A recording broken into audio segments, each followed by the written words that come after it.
ये एक बहुत सुंदर लाइन है, इसमें थोड़ा है ना, यहाँ पर लिखा है भाषा के मूल में भाव। हाँ, भाषा के मूल में भाव का मतलब है हाँ, अर्थ।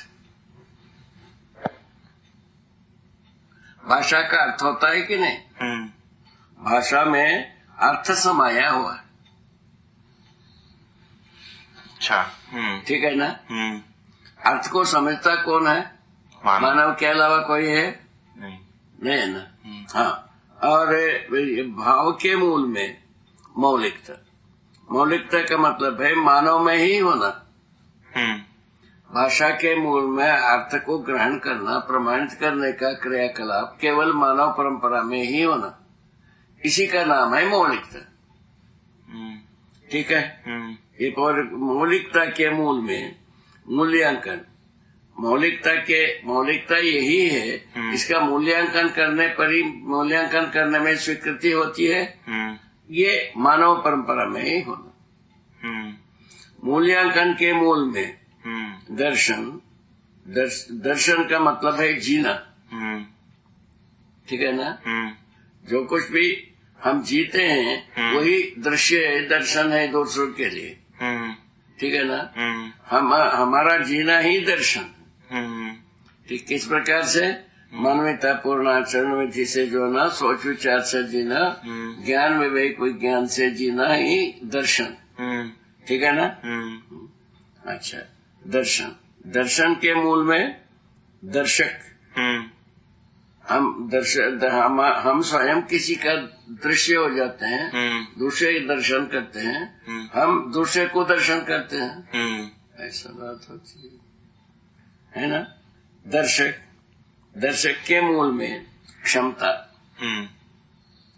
वार करने की क्रिया क्षमता, योग्यता, प्रकाशित करने की क्षमता का क्रिया रहती है, ये योग्यता। और पात्रता, ग्रहण करने की का क्रिया रहती है, इसका नाम है पात्र। ये तीनों चीज किसमें रहता है? दर्शक में रह जाता है। ठीक है ना? क्षमता, योग्यता, पात्रता के मूल में भास, आभास एवं प्रतीति रहती है। और भाषाभास प्रतीति के मूल में भाषा है। इस ढंग से ये पूरा चक्र पूरा। मतलब भास, आभास, प्रतीति के मूल में भाषा है, भाषा के मूल में भाव, भाव के मूल में मौलिकता, और ऐसे। अच्छा, ये पूरा करके यहाँ ये कर दे, सर्किल हो गए। इस ढंग से मानव जो है ना, ज्ञानार्जन करने है ना। तो बाबा इसके बाद लिखा है, यह सब चिंतन क्रिया है। हाँ। जो दर्शक को जागृति के अनुसार सफल अथवा असफल है। हाँ। तो भास, आभास और प्रतीति को चिंतन क्रिया कह रहे हैं। भाषा, भास, प्रतीति के बाद अनुभव होता ही है। बता तो दे, बोध होने के बाद अनुभव होता है। अनुभव का प्रमाण होता है। वो चिंतन क्रिया में आता है। अनुभव चिंतन में आता है। अनुभव प्रमाण चिंतन में आता है। अच्छा, उस अर्थ में कह रहे हैं यहाँ पर। हाँ, यहाँ एक भाषा, भास, प्रतीति और अनुभव के अनुभव। ठीक है ना?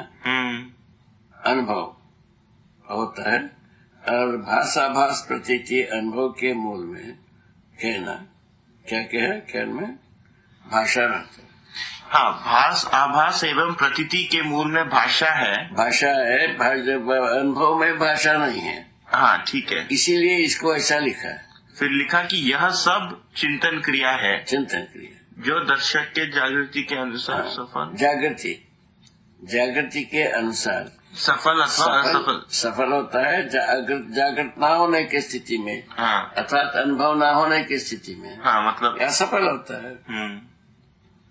पूरा है ये। मतलब प्रतीति को चिंतन क्रिया कह रहे हैं। हाँ, प्रतीति को चिंतन क्रिया कह रहे हैं। प्रतीत को नहीं भाई, प्रतीत होने के बाद अनुभव होता है। अनुभव होता है। अनुभव प्रमाण चिंतन क्रिया। अनुभव प्रमाण चिंतन क्रिया है। ठीक है। ये अनुभव में भाषा नहीं, अनुभव के मूल में भाषा नहीं है। इसीलिए अनुभव को वहाँ अध्याहार किया। माने प्रतीति के बाद अनुभव होता ही है, ठीक है ना? ऐसा और आगे